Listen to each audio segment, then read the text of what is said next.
Hello everyone, this is Nagesh Rao, Assistant Professor, Department of Civil Engineering from Nalla Narasimha Reddy Education Societies and Group of Institution, Hyderabad, Telangana. As today we will going to discuss one topic from Transportation Engineering of second unit. That is, second unit is Highway Geometric Design. We know very well. From previous classes we are discussed about some of the topic SSD, OSD, stopping, side distance at intermediate section, geometric design, everything. And guys, this is our new topic is gradient. So what is gradient? Gradient is the rate of rise or fall along the length of the road with respect to horizontal. So generally, normally in plain area we have road is completely horizontally, but in some case when the road is uneven, so in some places maximum, some places the minimum depth is there. So means it is the uneven road. At that particular time, what happened? We can say another way. At the uneven zone, the plane is rise, in some places the fall, respective to the length of the road. At the horizontal zone, so then it is a gradient. So it is expressed as 1 in n percentage.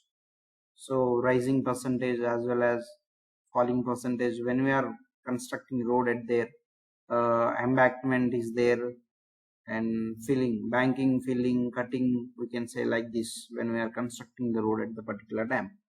Yeah, here gradient is equals to vertical distance upon horizontal distance into 100.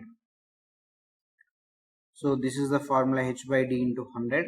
This is the gradient. So guys, this is the gradient. We can say in some place it will be rise and some place it will be fall. So we can say like this only. You can see this is the info. This is the image here.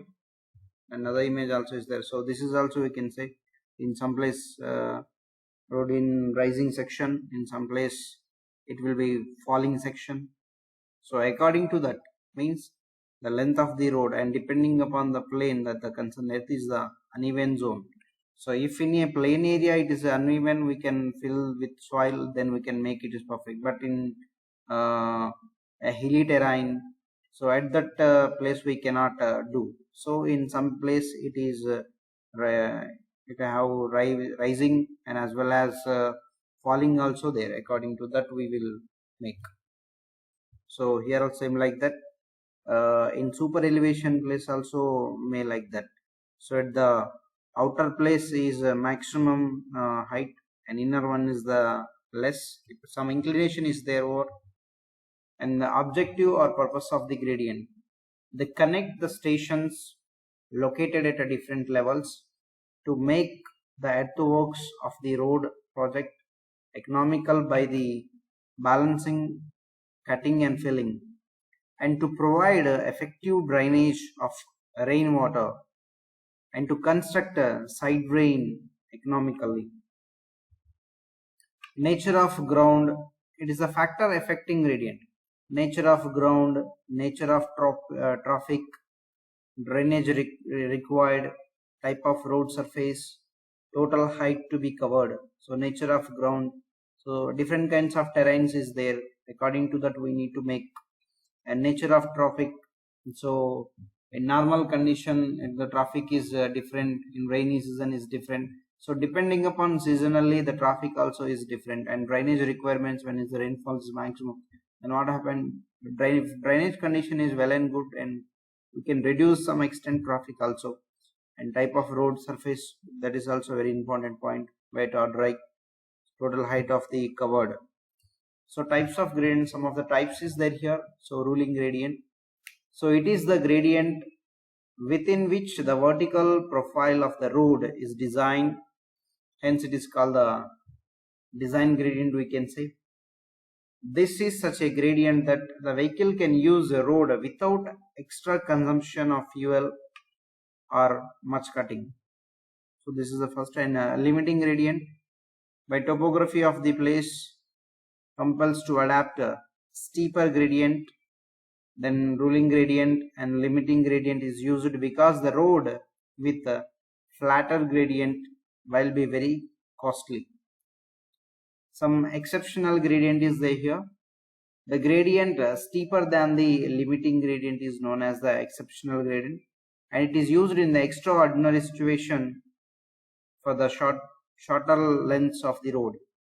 Next, average gradients also is there. The road, the total rise or fall between any 2 points along the alignment of a road divided by the horizontal distance between them is called the average gradient. And floating gradient also is there, and minimum gradient is there.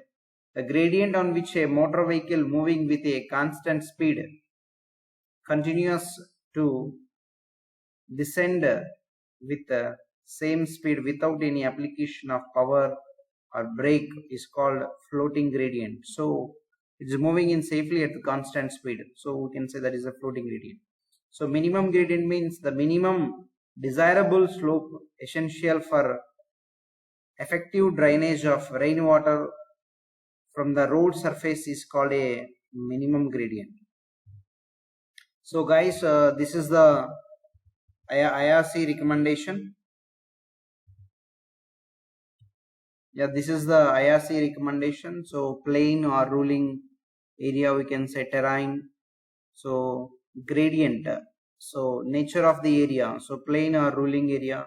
So here the grading, ruling grading is 1 in 30, means it is 3.30%, and limiting is 1 in 20, that is a 5%, and exceptional is 1 in 15, that is a 6.7% in plain or ruling area. And coming to the second one is mountainous area. Here the ruling is 1 in 20, that is a 5%, and limiting gradient is 1 in 16.7, that is a 6%, and next 1 in 14.7, that is a 17%, and next steep area, that is 1 in 16, that is a 6%, and 1 in 14.3, that is a 7%, and next year the exceptional is 1 in 12.5, that is the 8% we are using. So generally gradient or super elevation or extra widening, these three contents may belong to the one category way.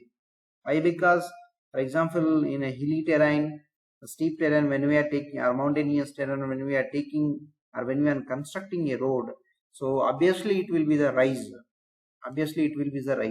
and super elevation should be provided at the radius, at the circular, at the curvature of the point, and at the same time at that particular point also extra widening we need to provide for the psychological widening. So mechanical widening is no problem, it is man-made. So psychological it is a machine, so that's why front wheel and rear wheels not following in a one path.